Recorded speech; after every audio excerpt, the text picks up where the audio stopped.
Assalamualaikum warahmatullahi wabarakatuh. Sobat RH sekalian, jumpa lagi kita di channel yang keren ini, Keren Cadas. Ya, Sobat RH sekalian, saya dalam perjalanan ke Pulau Mendangin. Tuh laut luasnya, laut lepasnya ya. Dan agak mundur sedikit karena lumayan panas. Tapi dalam kesempatan ini Sobat RH sekalian, yang saya mau bahas adalah soal yang terkait dengan Rocky Gerung. Rupanya Rocky di depan Ganjar Pranowo mengaku kalau dia sudah dijadikan tersangka kasus yang menggemparkan, yaitu kasus bajingan tolol ya.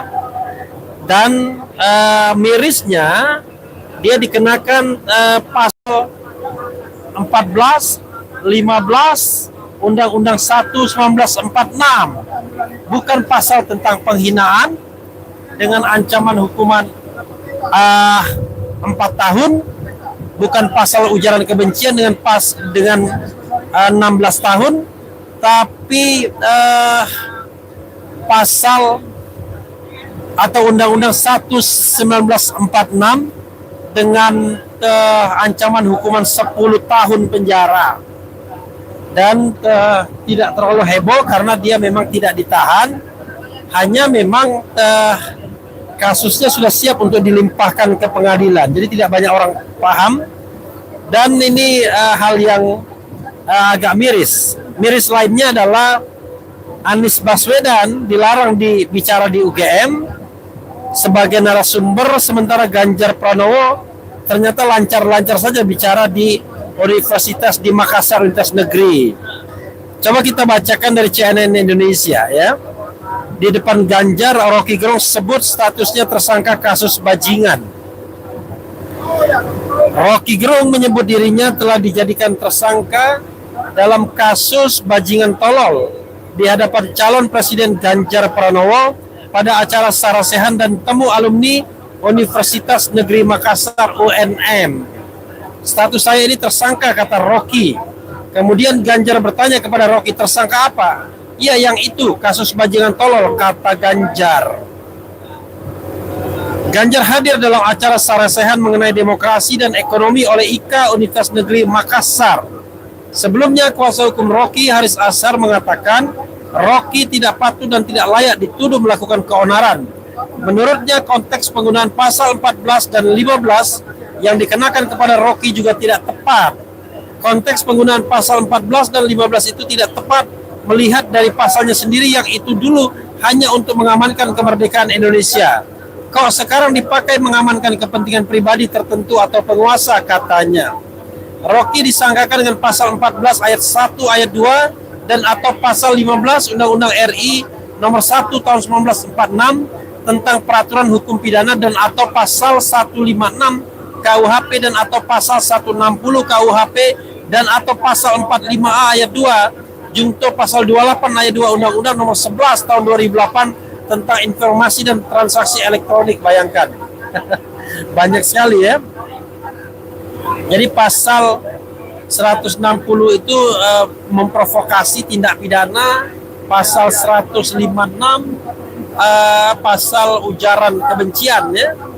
Kemudian pasal 45 itu juga ujaran kebencian. Pada Oktober lalu, Mabes Polri menaikkan status penyelidikan ke proses penyidikan kasus bajingan tolol yang dianggap menghina pribadi Presiden Joko Widodo. Jaksa Agung Muda Bidang Tindak Pidana Umum Kejaksaan Agung telah menerima surat pemberitahuan dimulainya penyidikan SPDP dari Direktorat Tindak Pidana Umum Badan Reserse Kriminal Kepolisian RI Bareskrim Polri atas nama terlapor RG dan kawan-kawan. Kok ada dan kawan-kawan? Dan kawan-kawannya siapa jadinya? Ya, saudara sekalian, ini hal yang lagi-lagi menurut saya tradisi bukan tradisi, tapi tragedi demokrasi ya. Mudah sekali menersangkakan seseorang. Kata yang dikatakan Rocky itu, kalau misalnya mau dianggap kasar, kita bisa saja iya kasar ya. Tetapi kasar kan tidak berarti kemudian menjadi tindak pidana. Ya. Bisa jadi orang yang disampaikan kata-kata tersebut merasa tersinggung. Kalau dia tersinggung, maka dia harus mengadukan sendiri sebagai delik aduan. Tapi tidak boleh seharusnya menggunakan instrumen negara atau tangan negara untuk memproses hal-hal yang sifatnya katakanlah lebih perdata, lebih private antara orang yang menyampaikan ucapan dan orang yang menerima ucapan. Jadi seperti kata Rocky misalnya, dia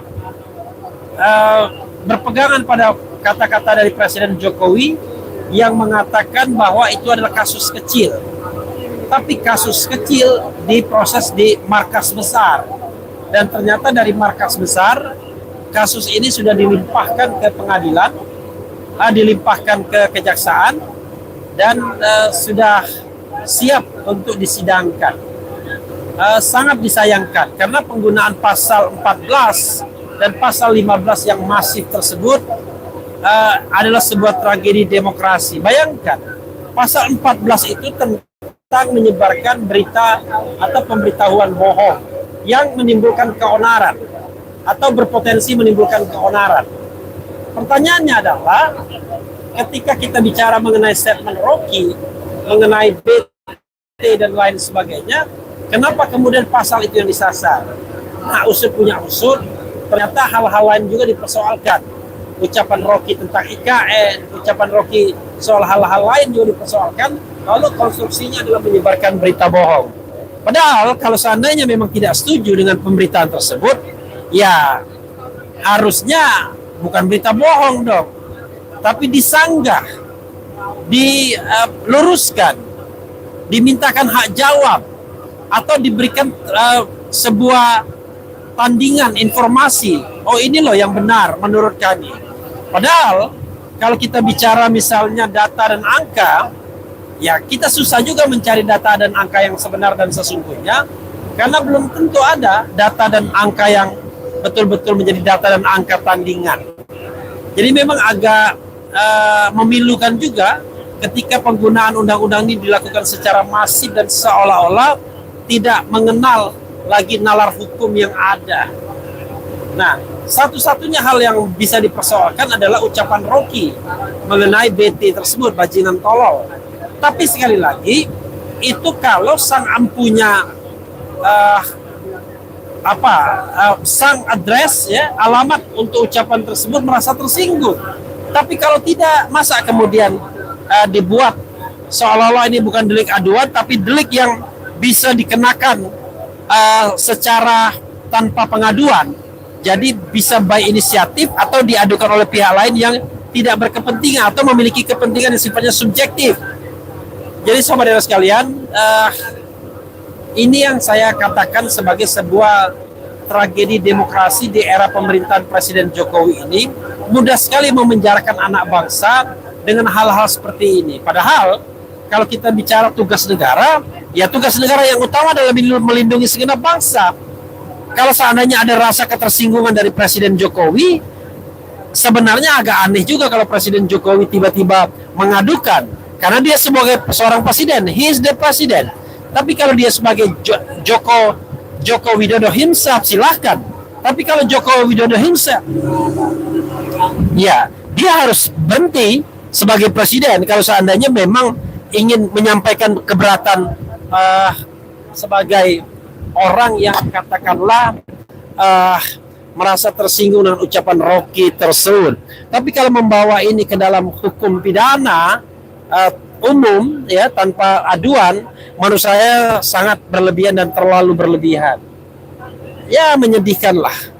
Dan saya melihat gejala-gejala seperti ini juga mulai dilakukan oleh tim atau simpatisan calon presiden tertentu. Kita lihat ada yang mulai diadukan. Aiman Wicaksono diadukan menyebarkan berita bohong. Lagi-lagi undang-undang ini dipakai. Bahkan Sekjen PDIP diadukan juga menggunakan undang-undang ini. Tak ketinggalan Adian Napitupulu diadukan juga. Jadi sampai kapan kita mengorbankan anak-anak bangsa karena perbedaan pendapat, karena perbedaan orientasi politik, perbedaan preferensi politik, perbedaan pilihan, Lalu kemudian tiba-tiba ada sekelompok anak bangsa yang bertindak sebagai algojo, mengadukan kepada pihak yang berwajib, dan pihak yang berwajib tersebut kemudian justru menjadi sebuah teka-teki apakah betul ada netralitas yang sebenar-benarnya, seluruh-seluruhnya, setegak-tegaknya pada hukum dan konstitusi. Jadi ini soal trust yang kita tidak bisa paksakan tentunya. Mudah-mudahan tragedi demokrasi seperti ini tidak terus berlanjut seandainya nanti ada kepemimpinan yang baru.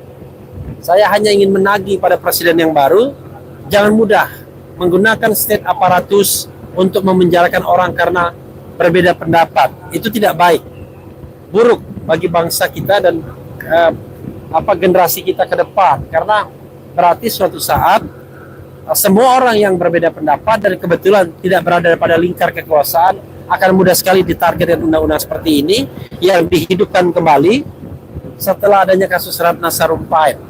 Bayangkan, undang-undang yang tidak dibuat dengan proses legislasi normal tiba-tiba menjadi undang-undang primadona untuk menjerat apapun. Dan pengacara Rocky Haris Azhar sendiri juga dijerat, tapi saya tidak tahu bukan dengan undang-undang ini atau undang-undang yang lain. Sepertinya undang-undang yang lain, tapi undang-undang ini juga dipakai, diancam dengan hukuman 4 tahun. Tidak heran suatu saat Haris Azhar mengatakan mungkin kita akan bereuni di penjara. Tapi sekali lagi, penjara ya itu bukan untuk orang yang hanya sekedar membuat sebuah pernyataan yang tidak disukai. Penjara mestilah untuk orang jahat. Siapa orang jahat? Ya orang yang membunuh, memperkosa, mencuri, merampok, kemudian juga korupsi. Itulah penjara disediakan buat mereka. Itu pun kita tidak mengatakan penjara, tapi kita mengatakan lembaga pemasyarakatan. Tapi tidak pantas kalau diberikan kepada orang yang buat Twitter, kemudian berpendapat, menulis, nge-YouTube dan lain sebagainya, yang itu merupakan sebuah kegiatan sehari-hari yang memang dilindungi oleh konstitusi Undang-Undang Dasar 1945. Sobat era sekalian, makin menarik ya di tengah laut. Kalau dingin enak sekali mandi rasanya ya. Karena saya tahu air laut itu airnya bisa mengambangkan orang, cuman masalahnya ada binatang buas atau tidak. Nah itu soalnya ya. Ya, sobat era sekalian, itu saja ya. Sekali lagi ini sekedar pembelajaran dan sama-sama kita menggunakan logika dan akal sehat. Apakah iya negeri ini butuh memenjarakan orang seperti Rocky Gerung, ya, butuh memenjarakan orang seperti Haris Azhar, ya, orang yang sama sekali tidak menggarung uang negara, dan justru mereka memberikan oksigen murni kepada anak bangsa dengan kemampuan mereka untuk bernarasi, untuk memberikan informasi. Sekali lagi mungkin apa yang saya sampaikan subjektif, bisa dibantah, tapi ranah bantah membantah itulah ranah intelektual atau ranah akademik. Tapi begitu bantah membantah itu disertai pengaduan ke pihak yang berwajib dan kemudian ditindaklanjuti pula, itulah yang menjadi persoalan bangsa kita ke depan. Mudah-mudahan tidak terjadi lagi di era pemerintahan baru. Wassalamualaikum warahmatullahi wabarakatuh. Ya, sobat era sekalian, sekedar tambahan ya, kita sudah berada di tengah laut. Ini menuju Pulau Mandangin. Sekali lagi, Pulau Mandangin.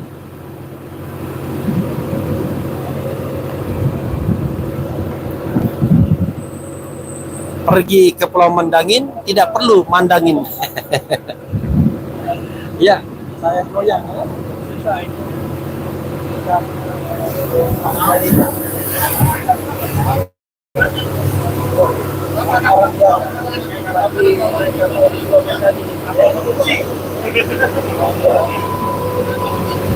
Udah pada sekolah gitu? Semuanya ada. Ini pengungsi.